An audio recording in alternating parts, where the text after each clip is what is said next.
Should the president be impeached and why? Well, I voted to impeach him in the House. The evidence was clear.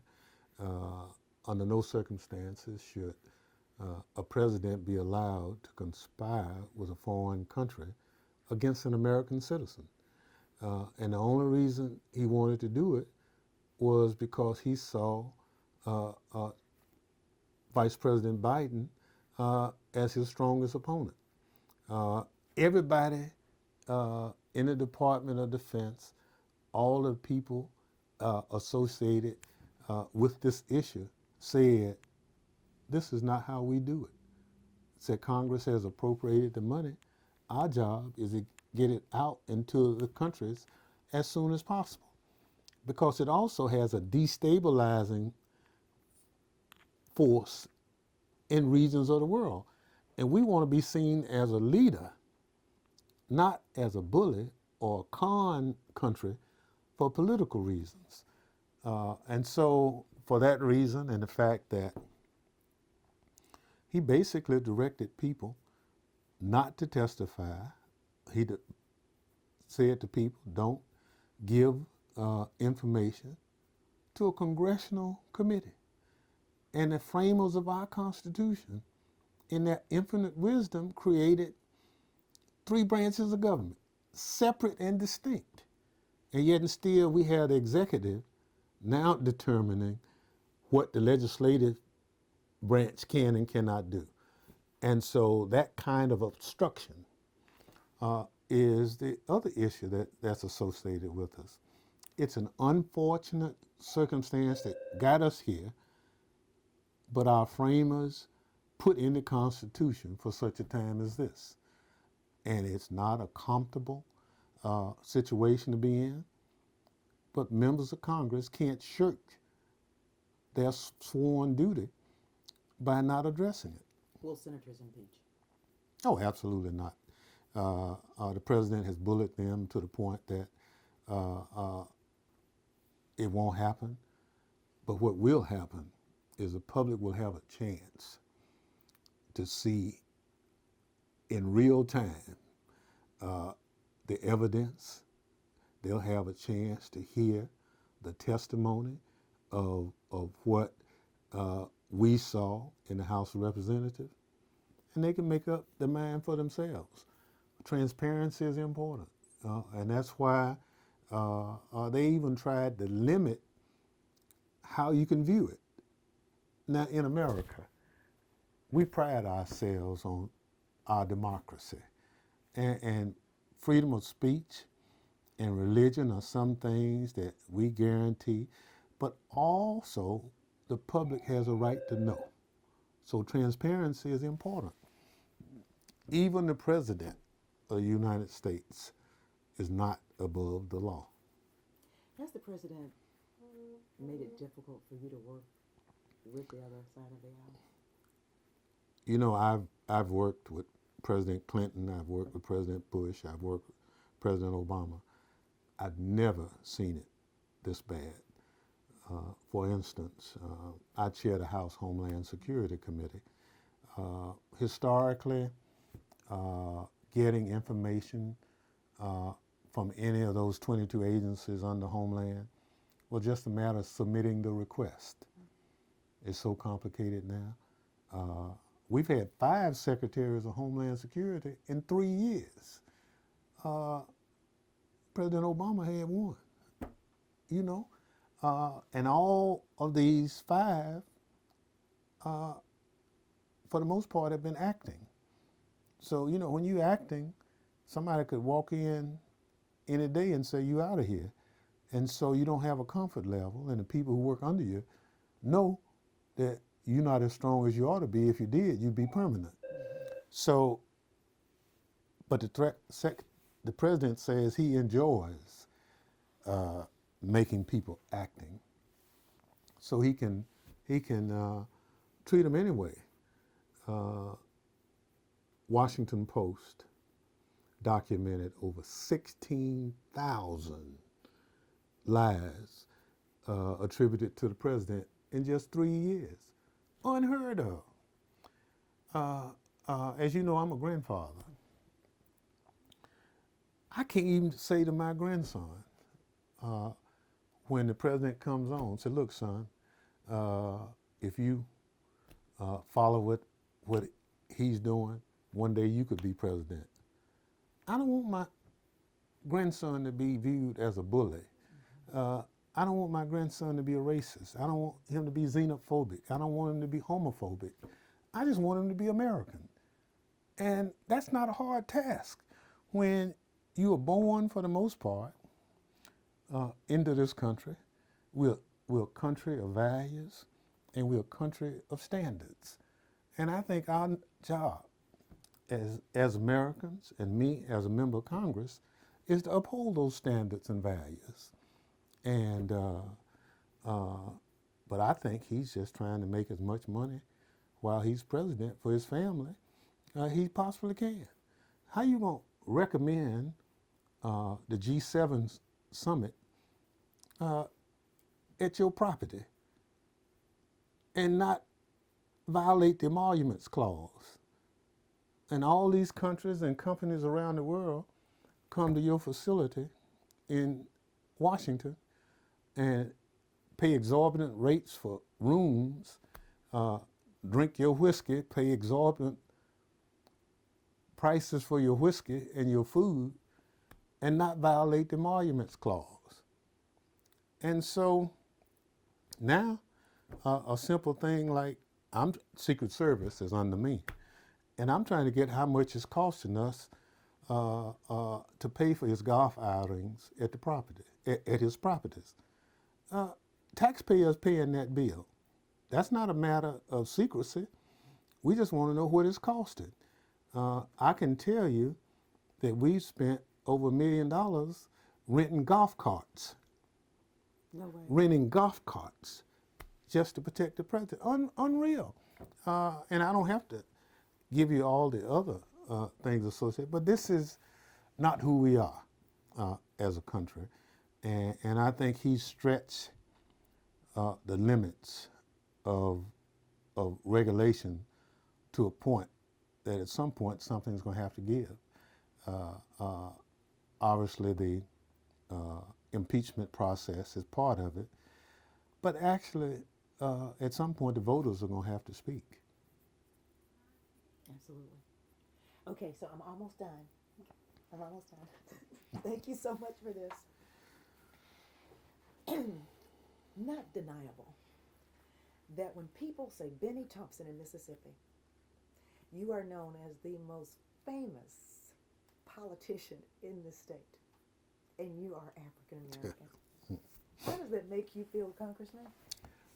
You know, I'm humbled because, as you know, I live in a little community of 500 people, and I've been here my whole life. I've been in the same church, not same denomination, the same church my whole life. And I got friends that I've had. And I just want to be part of trying to make a difference and trying to set the record straight. And it's a challenge. I've been at it over 50 years. And in each one of the roles I've had, people have blessed keeping me there until another opportunity presented itself. So, but we need a lot of other Bennie Thompsons in Mississippi. There are a lot of battle scars on trying to get it right. You know, when I sued the state on behalf of Alcorn, Jackson State, Mississippi Valley State, because Mississippi didn't fund black colleges like they did the white colleges.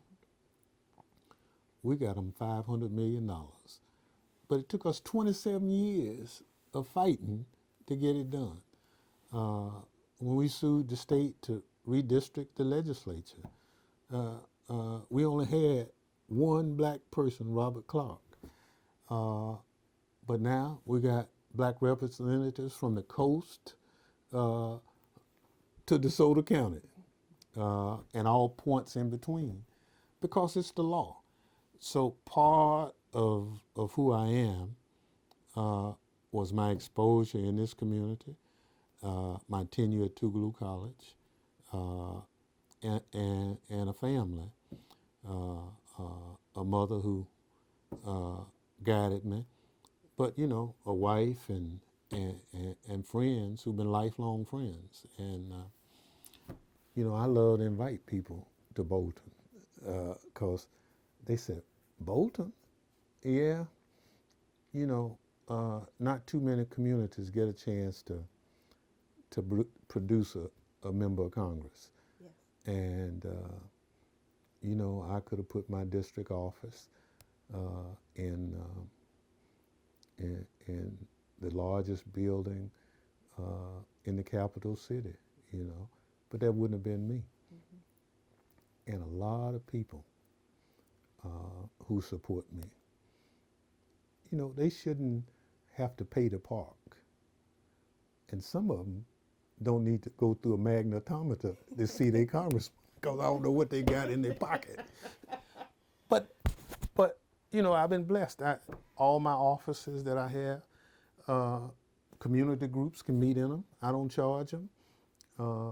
If somebody walk off the street, want to use the bathroom, they can use the bathroom.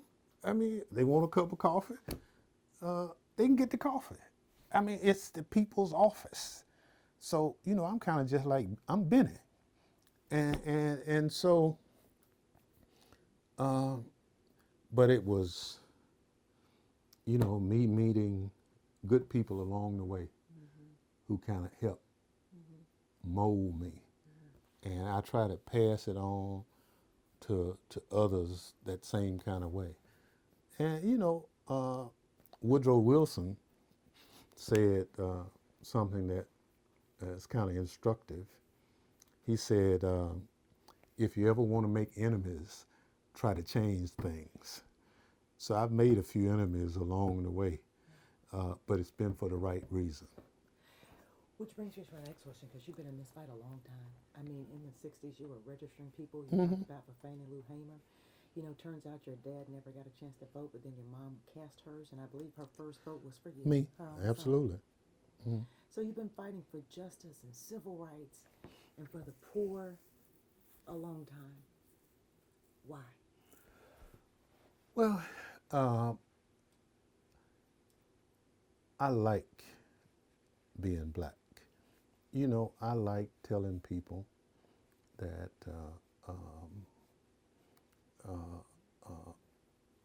I like the blues. I like fun, fellowship. And I don't make excuses for the relationships that I have. And so a lot of my friends left Mississippi because they wanted a better opportunity. But I saw it here with family. And a lot of my friends came back after they did their careers. And they've been helpful because they filled a void that was still there in many instances. But it's still, for me, every day I get up, it's a challenge. The phone generally rings around 6 o'clock in the morning because folk know, because I'm country, I get up early. And that's what country folk do, you know. Now we go to bed with the chickens, but we get up with them too. Yeah. But it's, I think, what we're trying to do now, we've structured with Derek Johnson, the national president and CEO of the NAACP, we've created a Leadership Institute program. So we're trying to train the next crop of leaders. Derek used to work for me years ago when he was a student at Tougaloo. Oh yeah, so we go way back. And I convinced him to stay here rather than go back to Detroit. Okay. And he found his wife and 5 children in the process. So he ain't going nowhere. Mm-hmm. But people like Derek, you point to and say, well, you know, you can pass the baton. And now even Derek understands that we need to make sure that there's another group of folks.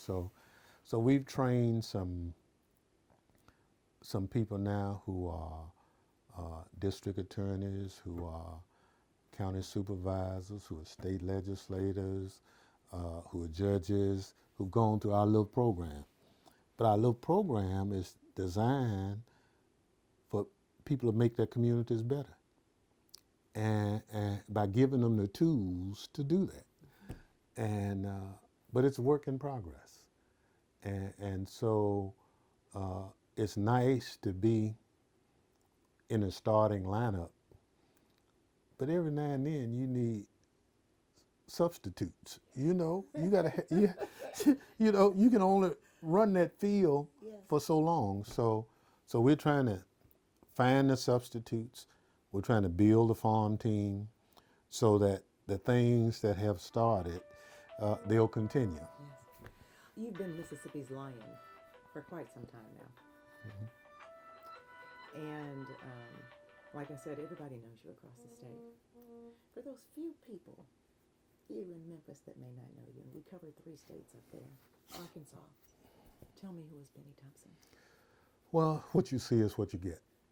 Somebody who very rarely meets a stranger, deeply committed to making a difference in all walks of life, who sees as much value in speaking and engaging the homeless person as he does speaking and engaging the millionaire. Sees no difference. And I think it's that kind of who I am. And it was those beginnings that make who I am. My first school was named Bolton Colored School. Wow. And I walked past Bolton School every day to get to Bolton Colored School. Never had a new textbook my whole public school career. They were always passed down from somebody else. But my teachers were unique. They would always say, you know, if I can get it in your head, they can't take it from you. And so I see now what they were talking about. It might not have been the newest textbook. You might not have had the stuff in the library you needed. You might not have had the stuff in the science lab. But if I can just get you to understand certain things, it'll make you a better person. And so I looked at that and said, well, I want to be able to pass that on. So I try to incentivize to help communities be better. I try to incentivize every young group that I talk to say, look, I want you to go out and get the best education possible. But I want you to do something radical after that. I want you to come back home. And they look at me like, are you crazy? Said, I just got away from home to go to college. And at college, I said, I ain't coming back. And you now telling me I got, so I said, yeah. I said, cause if all of you leave, just think what we have left. And I'll tell you a little joke. My granddaughter is a senior in college, and she really wants to be a doctor. And I said, well, baby, I want you to go to medical school, because by that time, I'll be ready for a doctor. You can take care of Pawpaw. Now, you know what she told me, right? No. She said, Pawpaw, I want to be an OBGYN. Oh, God! So I had to kind of clear it up. Yeah, so. Your greatest accomplishment. That's too much. You won't be seeing her. No. Yeah. Your greatest accomplishment is that, I've made a difference in the lives of some people, not as many as I wanted to. But I enjoy trying to be the example that, and I've been blessed. I met a lot of people, a lot really famous folk,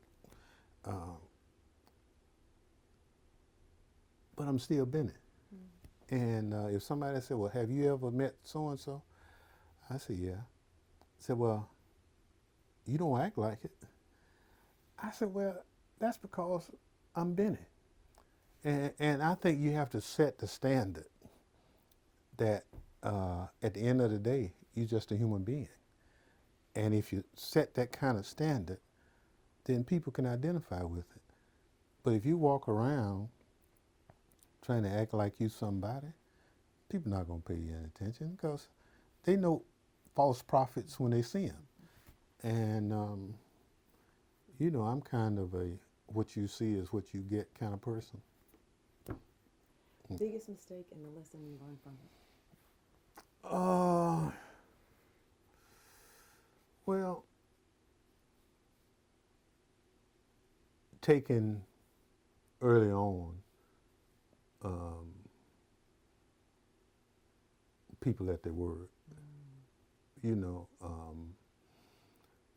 I actually thought that there were people in public office who really wanted to make a difference in the lives of people. And it became, for me, a rude awakening because I saw people who didn't want to help people. They just want to set stumbling blocks in the way, like running water.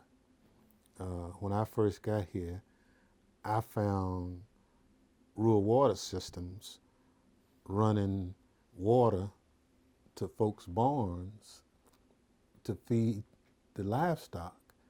And there were people who had homes on the same road with no running water. And there were agencies tasked with the responsibility of getting those communities water. But you know, they owed a bill. So you gonna run water to a horse barn rather than to human beings because of that? Now, mind you, you getting paid to run the water, but you're using that as an excuse. And so I'd like to see more out of the religious community, especially the white religious community. The most segregated place in this country are our churches on Sunday. You know, we can have our differences in theology, but at the end of the day, our religion should make us better, not worse. So I've been disappointed that some in the religious community haven't stepped up like they should on acts of injustice. Because, well, you know, my congregation, well, but it's your job to tell the truth, not to say what the congregation wants you to want to hear. And so it's been that kind of disappointment that we've had leaders who have not been as forthright with that. And so I have now been able to understand that some people are just not strong. But I don't let that deter me. Now I let them know that I don't think what they're saying is correct. But at the end of the day, I think we have to just move forward. But I don't let it stop me. There are enough people around here in this state who could benefit from sound public officials. And my job is to do all I can to keep that process going. I'm excited about it. And you know, you can either be known as a workhorse or a show horse. I want to be the workhorse, because at the end of the day, that's who get it done. So And so a lot of us don't run for the cameras. We just get it done.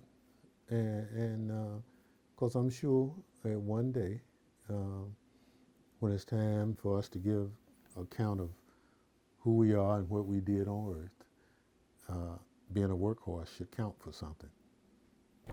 what's next? 2020's here. Well, I'm going to do everything humanly possible to get Donald Trump out of office. I've seen how people around the world look at us in 3 short years. And that's not who we are as a country.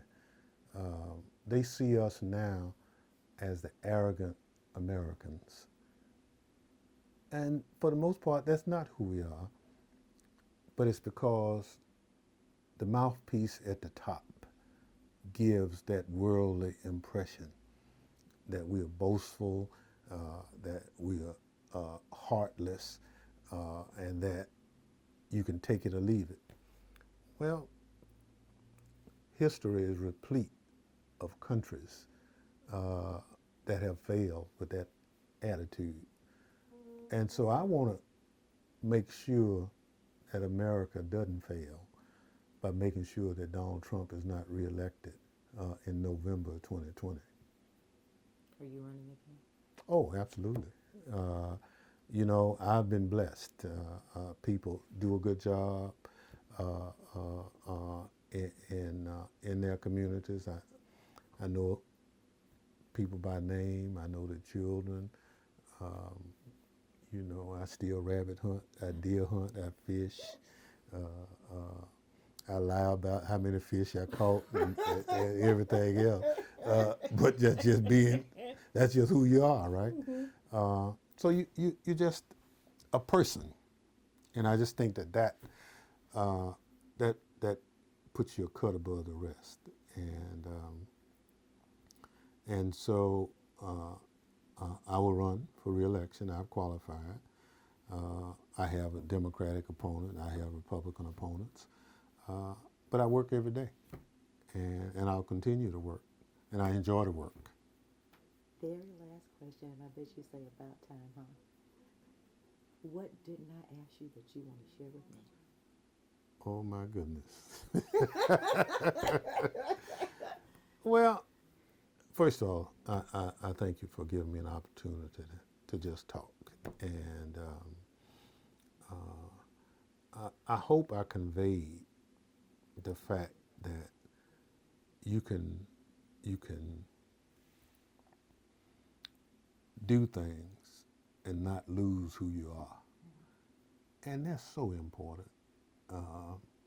Because I see people in places who are just the opposite, and constituents don't ask for a lot. And if answering the phone, if sending a letter of condolence or acknowledgement when somebody does something good, that's just something you do. You know what I'm saying? If helping make someone's life better is who you are, then I think that's what we all should do. And so it's not so much who you are as what you've done. And I think that's so important. Thank you so much. Thank you.